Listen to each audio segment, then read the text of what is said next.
Okay, this is problem number 4 on the 10.3 homework.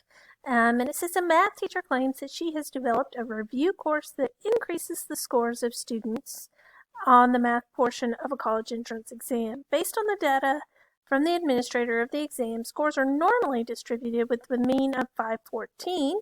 So I put that here as our mu naught. The teacher obtains a random sample of 1,800 students and puts them through the review class and finds that the mean math score of 1,800 students, so that's our n, our sample size, our x bar, our mean of the sample size is 520, and a standard deviation, remember we use S instead of sigma for sample instead of population.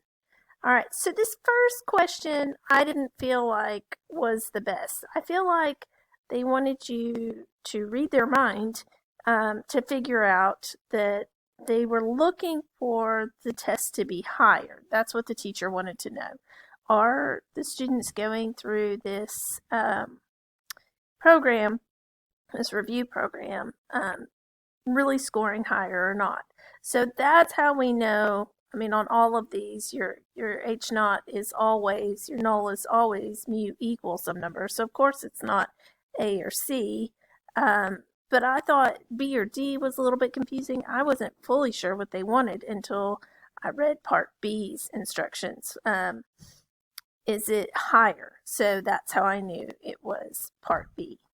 Then, in part, they ask us to conduct a hypothesis test using the p-value approach. So we go to our calculator, and we go to stat, and we go over to test number 2, the t-test. Okay, and we're entering stats, not data. We don't have a table of values this time. Our mu naught is 514. Our sample mean is 520. Our sample standard deviation is 114. Our n is 1,800, and we're looking for, are they going to be higher? So we do that, and we hit calculate. And this is the output it gives us, which I've already copied and pasted right here. So let's look at what we've got. Our t statistic to 2 decimal places is 2.23. The p-value is 0. What are we going? 3 decimal places, 0.01. That'd be a 3 because the 2 rounds up because of that 8. Is the sample mean significantly higher? So let's see. We were looking at the p-value versus alpha. Is this greater than alpha? If so, then we reject H naught. And so in this case, our p-value is 0.013. The question is that greater than 0.1? And that would be a no. 0.013 is less than, so we fail to reject H naught. In other words, we essentially accept the null hypothesis. So we would say no. Okay, so then the second question, we did not do this in class, this whole practically significant thing. The idea is that sometimes we reject H naught, or we fail to reject H naught, or whatever decision we come up with. But then if you really look at the numbers, the math, the numbers, it's not that much of a difference. And so you're talking about a silly difference. So in this case, we're going to say no, because the score became only 1.17% greater. All right, and you may be asking yourself, where the snot did they get 1.17% from? So if you want to find the percent difference in something, you take the old value and subtract it from the new value, and you divide it by the old value. So in this case, the mean was 514. So we're going to call that our old. And our new value, the higher one that her students made, was the 520. So if you take 6 and divide it by 514, then you get 0.01167, which is approximately 1.17%. So this is the formula for percent change. And this is something, in theory, you would have learned in a previous math class. I couldn't swear that you guys have learned that before, but in theory, you would have. So, I mean, you're only talking about a 1% change in the mean score.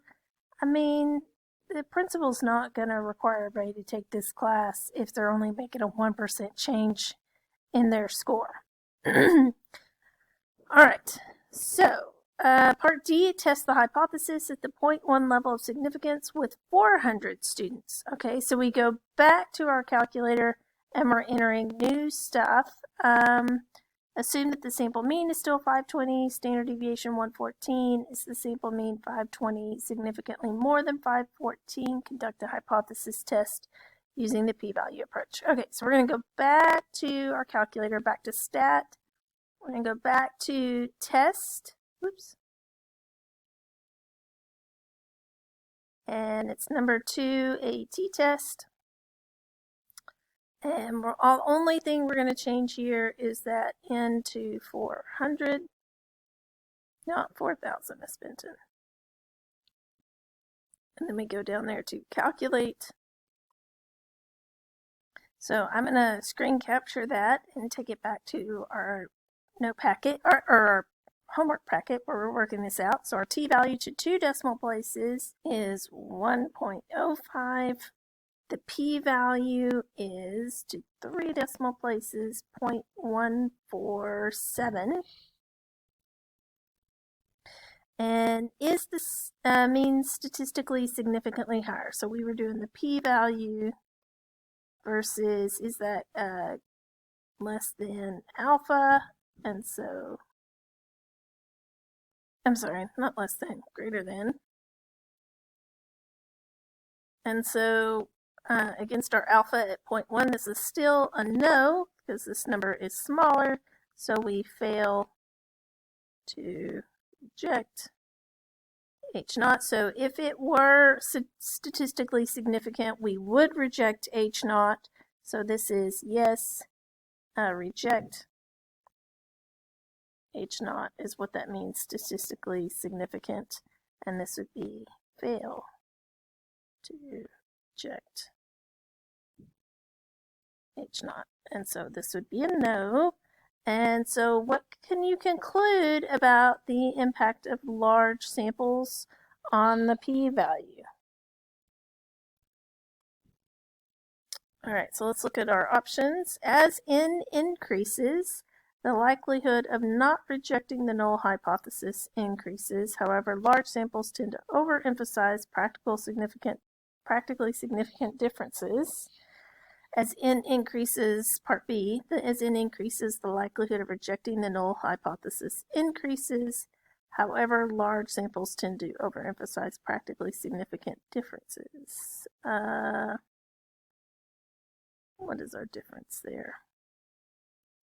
Okay, so the difference was in part A, there was a not. In part B, there was, it said that the likelihood of rejecting the null hypothesis does increase.